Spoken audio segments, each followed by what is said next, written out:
That's just my opinion. Because if we ever fight, the man is making well over $100 million. You know what I mean? If, let's say, he's saying that I don't have nothing to offer, that I'm nobody, that I need more experience, this and that. If you're going to make $100 million fighting somebody that has no experience, that he sucks, this and that, all this shit that they've been talking about me, why would you not come beat my ass and collect a big bag on my head after the fight? So for Canelo and his fans saying that I don't bring nothing to the table, I don't do this, I don't do that, man, they're all scared, just like how he's scared. You know what I mean? And if he wants to come prove that I ain't come prove it in front of everybody. Other guys fight each other while I'm busy, but, you know, a lot of fans, Mike Tyson, Floyd Mayweather, they feel like Benavidez is the best fight. Do you? I don't care I don't care what they feel. At the end of the day, no make sense for me, right? They don't have nothing to offer me. Do you think what was before you retire, though, Canelo? If he keeps winning? Yeah, recorded. The one that I wanted was Canelo. And that fight never happened. So that was the only real way I could prove to the world that I'm the best in the world. So it's like, imagine you've been working your whole life, you've been working your ass off to get this promotion, and this dude doesn't want to give you this promotion. You know what I mean? Because once you fight a person like Canelo, right? I have my fair amount of fans. But once I fight him, and if I beat him, I steal all his fans, and now I'm become the You know, he's a great fighter. He's dangerous. He's big. He comes over 20. Like, he's the same weight as you at 168. So what does it matter if y'all win at this on Friday at 168? What does it matter? He jumps up 15, 20 pounds. You jump up the same weight, bro. So what's the difference here? It's he's super. Day Maho gonna be looking for his every single day Maho. Hey, Canelo, you want some of that? Single day Maho date? It's Benavidez now. Yeah, it's Benavidez. Yeah, sit your old ass down, Canelo.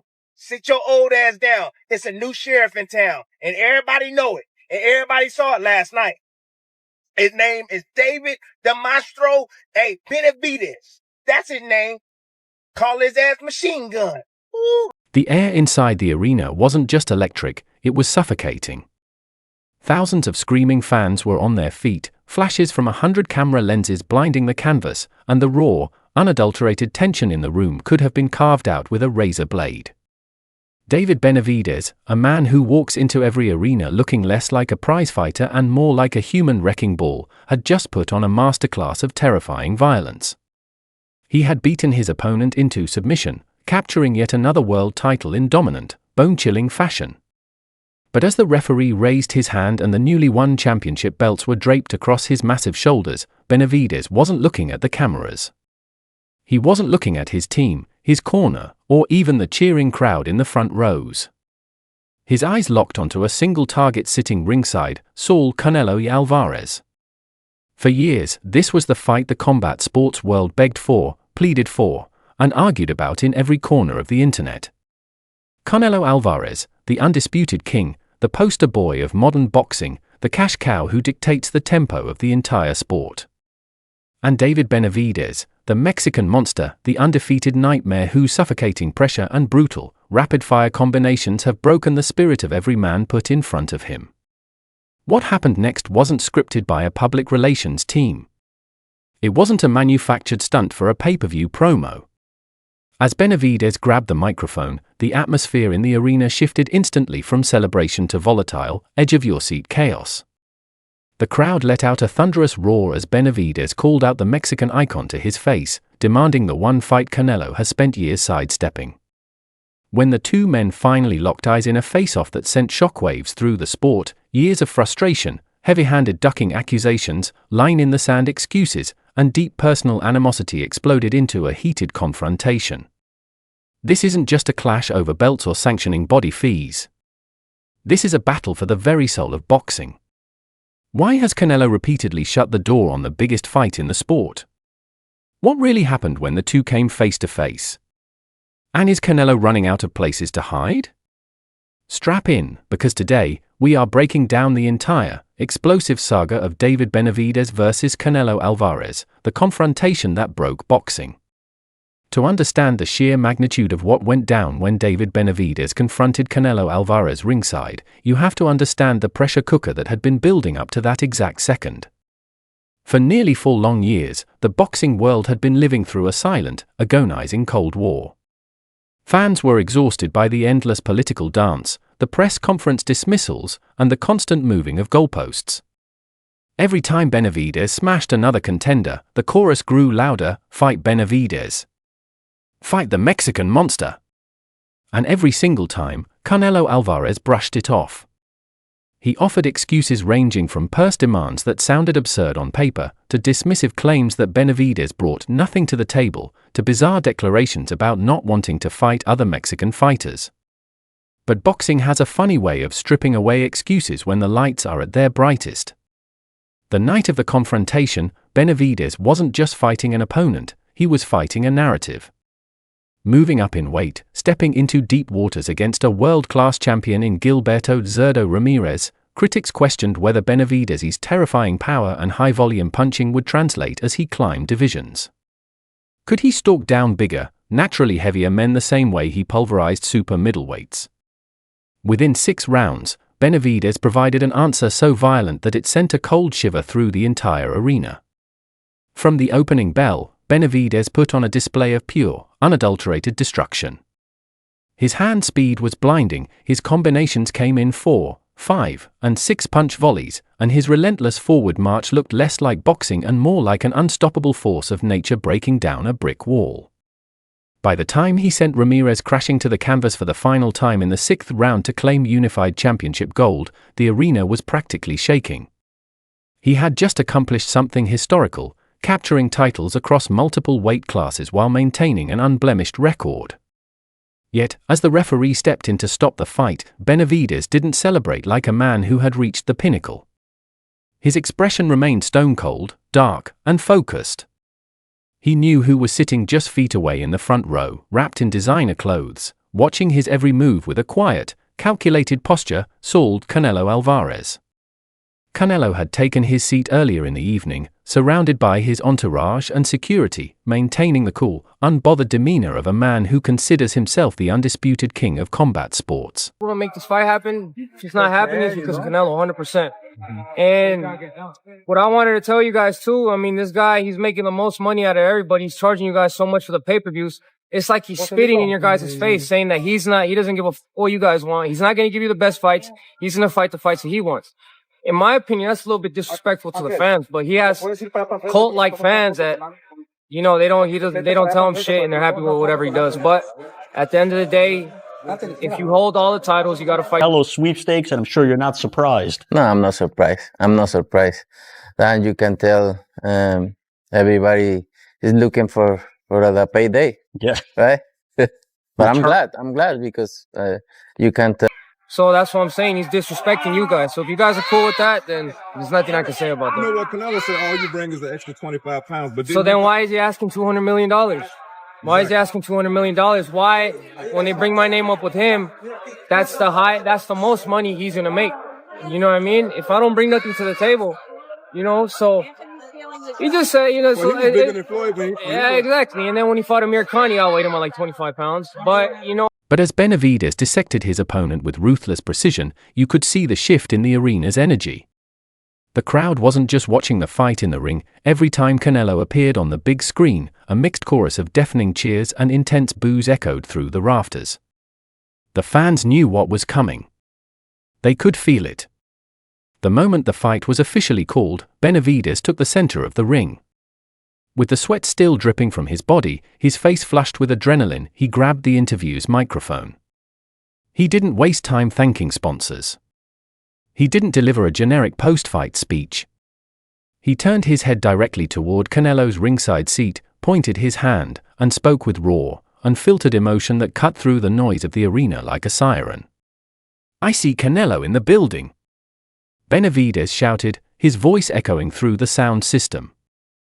"Let me ask the fans right now, do you guys want to see Canelo versus David Benavidez?" The reaction was instantaneous. The arena erupted into a wall of sound, a deafening roar that left no doubt about what the public wanted. Benavidez didn't stop there. He stared directly down at Canelo, stepping up to the edge of the canvas. Enough is enough, Benavidez continued, his tone dripping with intensity. We can't leave this fight on the table anymore. I respect Canelo, he's a great champion. But I'm a great champion too. Let's give the people what they want. Let's do it. For a brief second, time seemed to freeze inside the venue. All eyes, and dozens of high-definition broadcast cameras, swiveled instantly to Canelo Alvarez. How would the face of boxing react when confronted so openly, so directly, in front of tens of thousands of live fans and millions watching around the globe? Canelo didn't flinch, but his body language spoke volumes. He smirked, a tight, guarded smile meant to project absolute indifference. Yet behind his eyes, you could see the calculation. Security guards immediately shifted into position, sensing the volatility of the moment as Benavidez leaned over the ropes, continuing to talk directly to Canelo. The space between the apron and the floor became the tensest square footage in all of sports. As Benavidez made his way down the steps, surrounded by cameras and security, the two men came face to face. The proximity was suffocating. Words were exchanged, sharp, biting remarks muffled under the roar of the crowd and the flashing strobes of ringside photographers. Benavidez, towering over Canelo with his broad frame and imposing presence, stepped right into Alvarez's personal space, making it crystal clear that he was willing to make any sacrifice, cut to any weight, and sign any contract to get the legend inside the ring. Canelo stood his ground, barking back responses while his handlers subtly worked to maintain a buffer. It wasn't a rehearsed press conference face-off where two fighters posed nicely for the poster. This was a visceral, raw collision between an aging monarch defending his kingdom and a young, starving predator demanding what he believes is rightfully his. The exchange went beyond professional competitive rivalry, it was personal, bitter, and laden with years of pent-up animosity. When the confrontation finally separated and Canelo was whisked away by his team, the narrative of the sport had changed irrevocably. Canelo could no longer pretend that David Benavidez didn't exist. He could no longer claim that the fans weren't demanding it.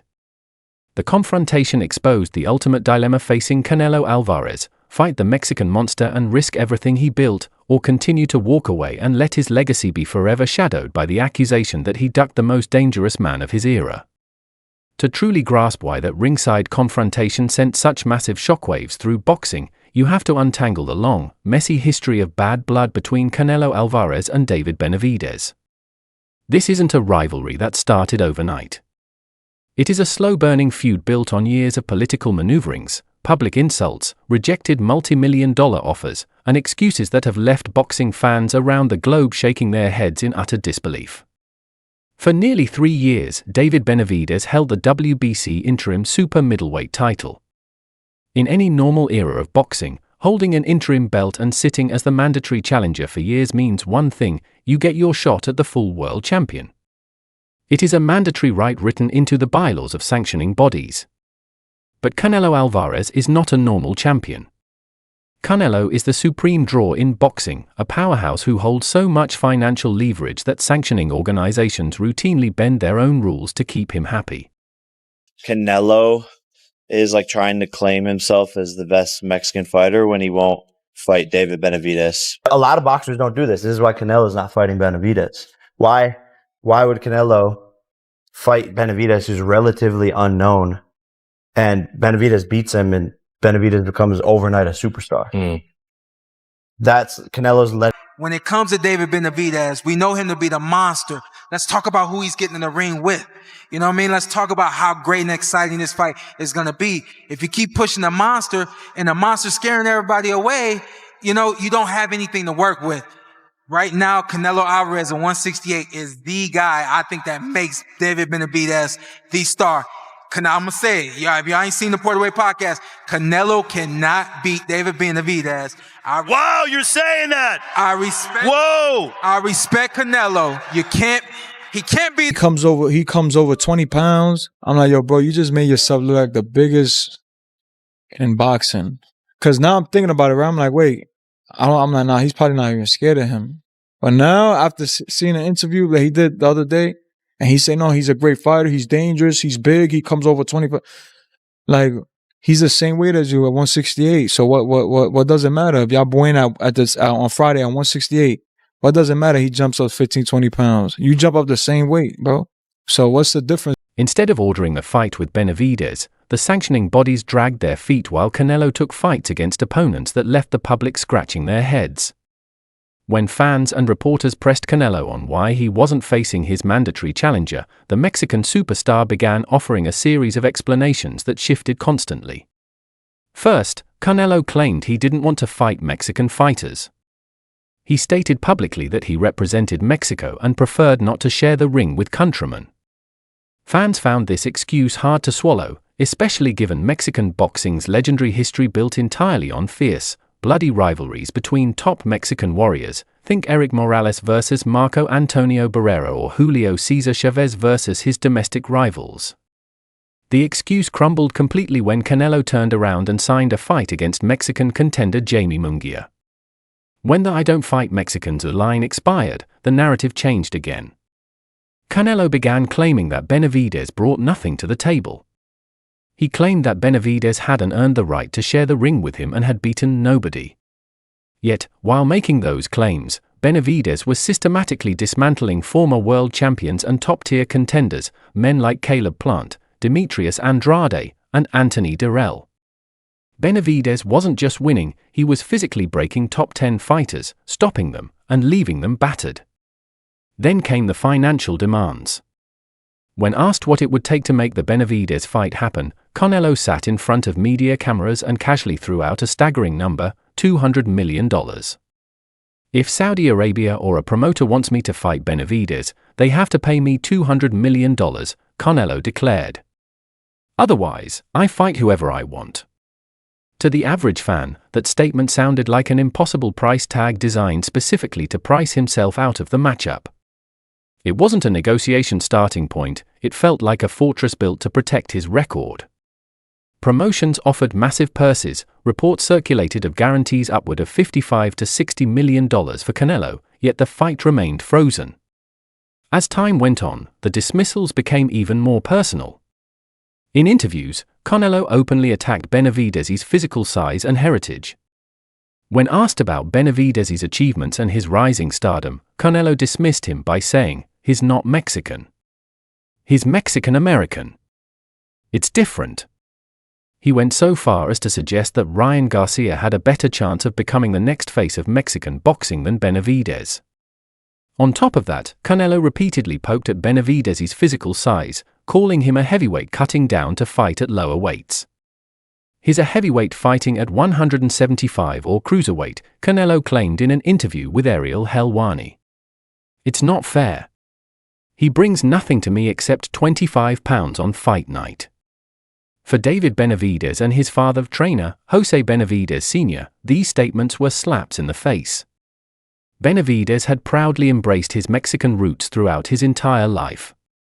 His nickname, the Mexican Monster, a moniker originally given to him by boxing Hall of Famer Mike Tyson, was a badge of honor he wore into every fight. To hear the sport's biggest Mexican star dismiss his heritage, diminish his achievements, and accuse him of being nothing more than a weight bully burned deep within Benavidez. "He calls me a weight bully, he calls me not Mexican, he says I don't deserve it," Benavidez fired back in response. The truth is simple, he's terrified of losing. He knows my style is his absolute worst nightmare. He knows I won't back down, I won't get tired, and I will take him to hell inside that ring. He wants safe fights. He wants to preserve his legacy without taking real risks. This back and forth created a toxic, bitter split within the boxing community. On one side stood hardcore Canelo loyalists, who argued that Canelo had earned the right to choose his opponents after a Hall of Fame career fighting the likes of Floyd Mayweather, Gennady Golovkin, Miguel Cotto, and Sergey Kovalev. They argued that Canelo had nothing left to prove to anyone. On the other side stood the overwhelming majority of boxing fans and media who pointed out an uncomfortable truth: boxing is a sport governed by competition, not a circus where champions pick and choose who they fight based on comfort.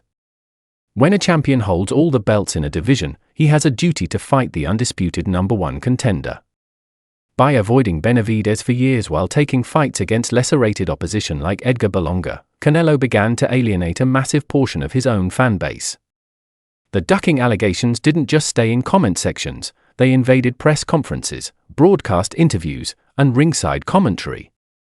Every time Canelo fought someone else, the shadow of David Benavidez hovered over the arena. If he ain't done nothing, then why you asking for $150 million, dog? That's all I'm saying, man. And I said this story, I think it was on ProBox TV, man. And I basically said this, bro. Talking about Mexican pride, you don't even gotta be a Mexican. You just gotta be a man, right? If you got another man coming to your house, coming in your sport, whatever you want to call it, bro, and he's calling your name, he's doing the same thing you doing, he fighting, and you the guy, you the cash cow, you the face of boxing, and you don't answer that call, bro, that says something about you, man. You know? What the hell are you talking about? Will you stop? That's just BS. Anybody who knows boxing, everybody who watches boxing knows that David Benavidez is the real deal. Now, that doesn't mean he'd beat you, because anybody could fall if you catch him right. We know who you are, Canelo. You big time. But you getting ready to fight. But it is clear with what you're saying that you are ducking Benavidez. Not because you haven't fight him, but because of the words that you're using. He's nothing. You know better. Fight that man. David Benavidez deserves that. Anybody who respects boxing knows he should be the man in the ring. Reporters stopped asking Canelo about his current opponents and started asking exclusively about Benavidez. Canelo's frustration was visible, his tone hardened, his responses grew shorter, and his irritation with the question became obvious.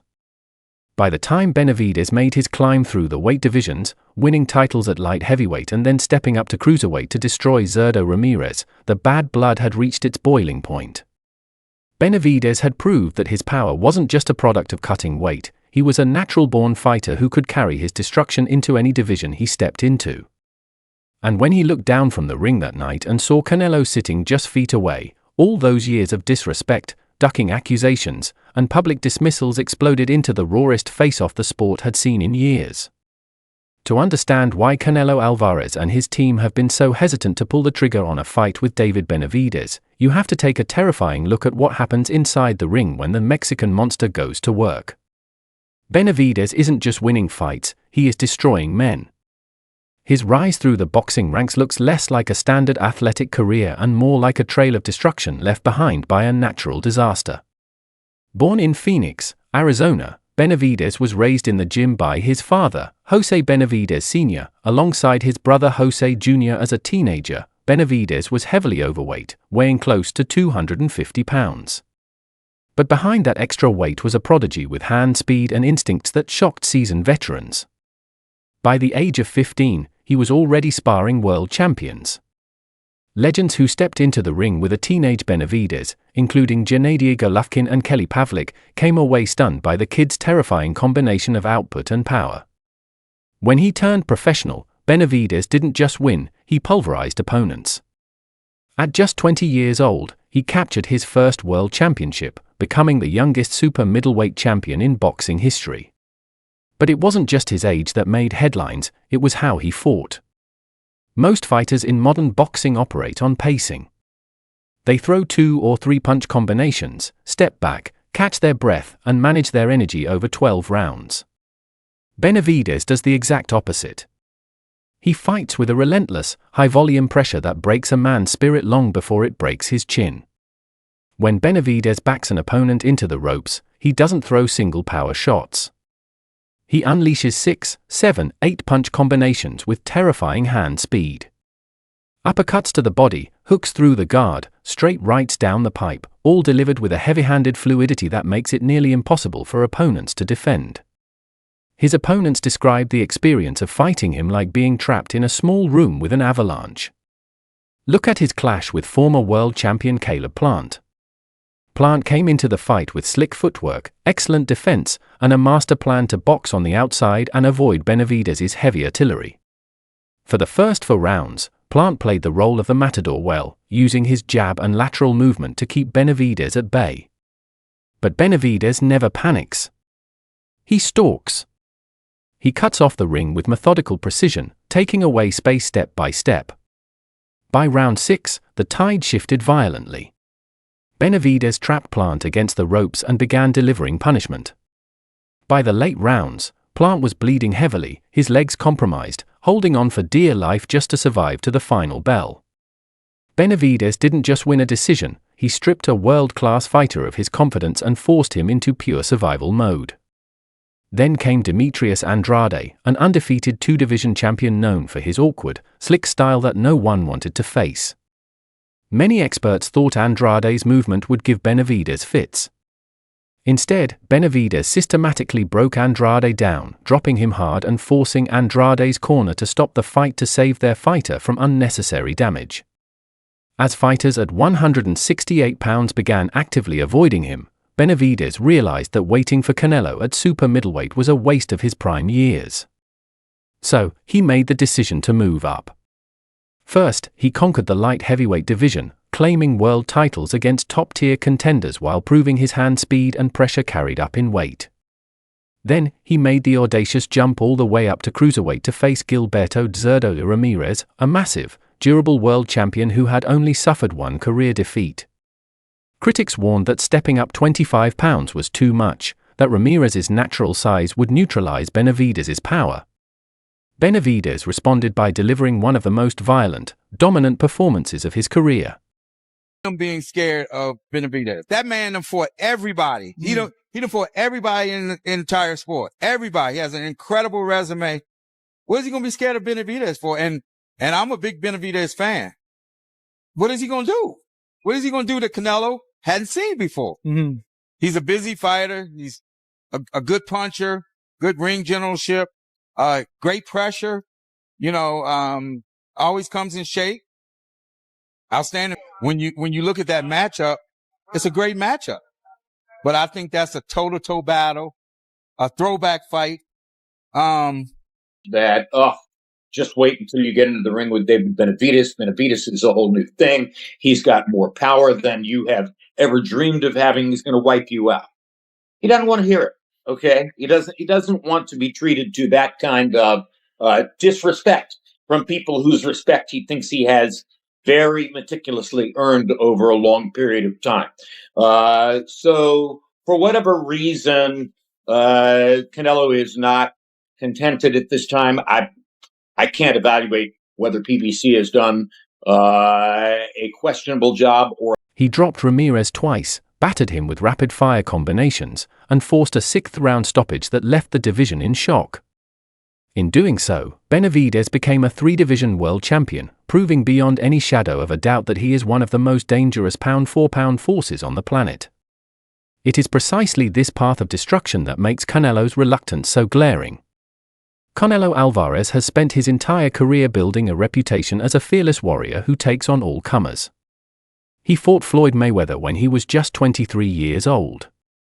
He stood toe-to-toe with Gennady Golovkin in 36 brutal rounds. He moved up to light heavyweight to challenge Sergey Kovalev and Dmitry Bivol.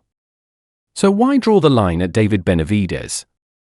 Stylistically, Benavidez represents the worst possible matchup for Canelo at this stage of his career. Canelo, while brilliant, relies heavily on high-percentage counterpunching, upper body movement, and pacing. He likes fights where he can control the rhythm, throw low-volume power shots, and rest against the ropes when needed. Benavidez does not allow fighters to rest.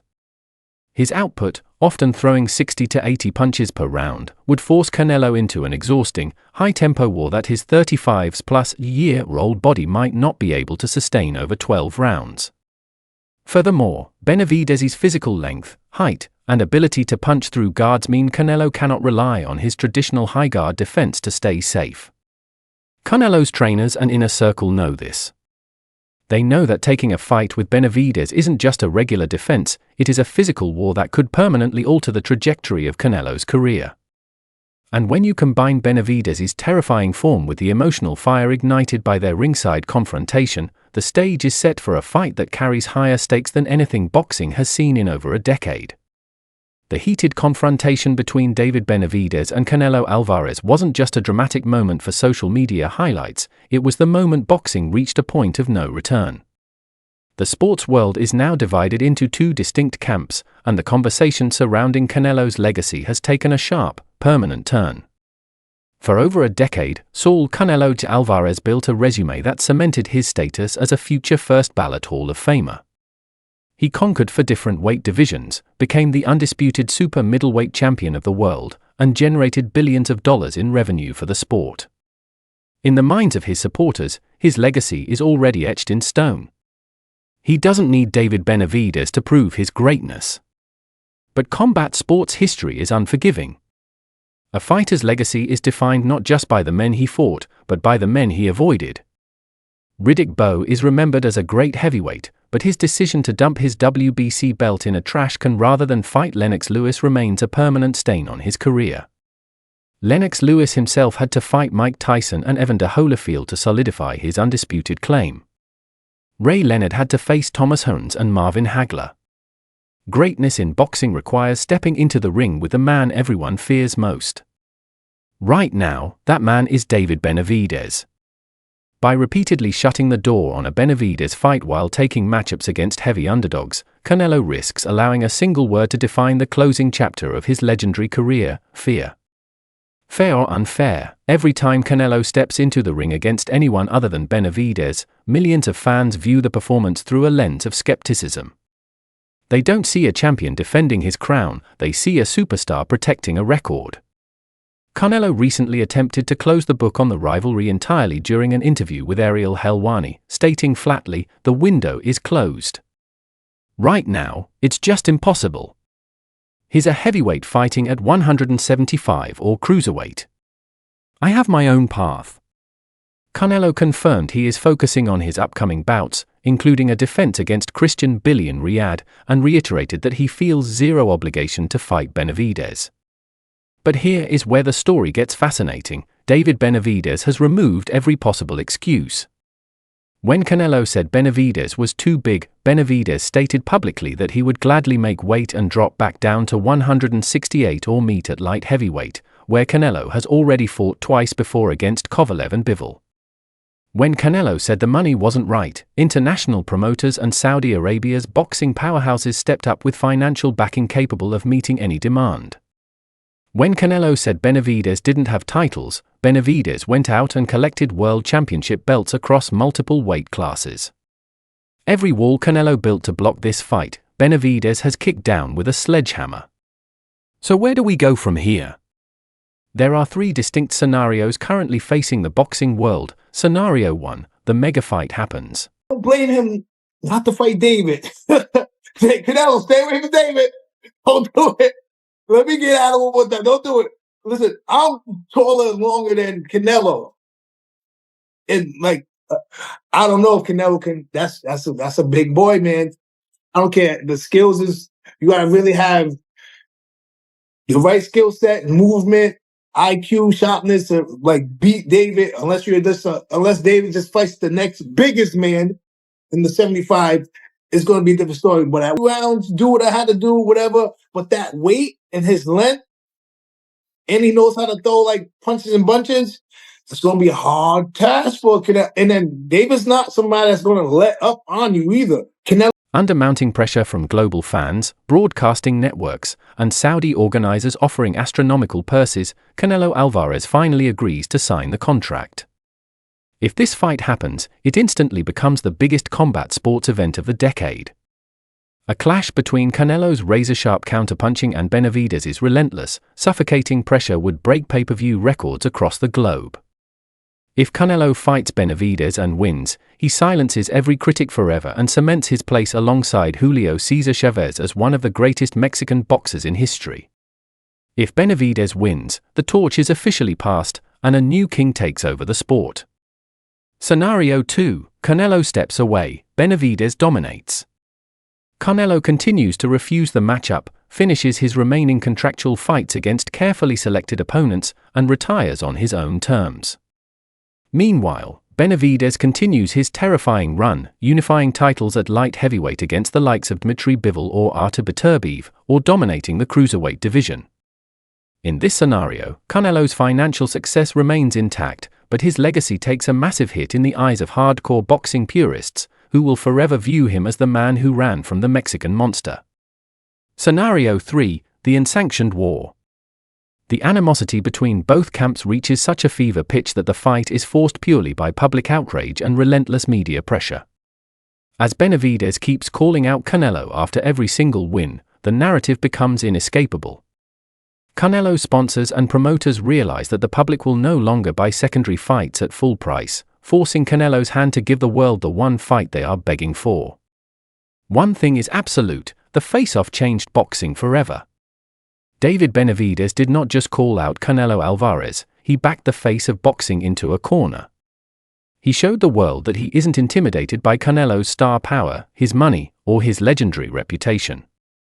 Benavidez wants greatness, and he knows that true greatness is earned in blood, sweat, and fire inside the squared circle. The ball is now firmly in Canelo Alvarez's court. Will he step into the ring and face the ultimate challenge, or will he let the shadow of the Mexican monster hang over his legacy forever? What do you guys think? Is Canelo legitimately ducking David Benavidez, or is Benavidez simply too big for Canelo at this stage of his career? If they fight tomorrow, who walks out victorious? Drop your thoughts, predictions, and opinions in the comments below. Don't forget to hit that like button, subscribe to the channel, and turn on notifications so you never miss another deep dive into the world of boxing. Thanks for watching, and we'll see you in the next video.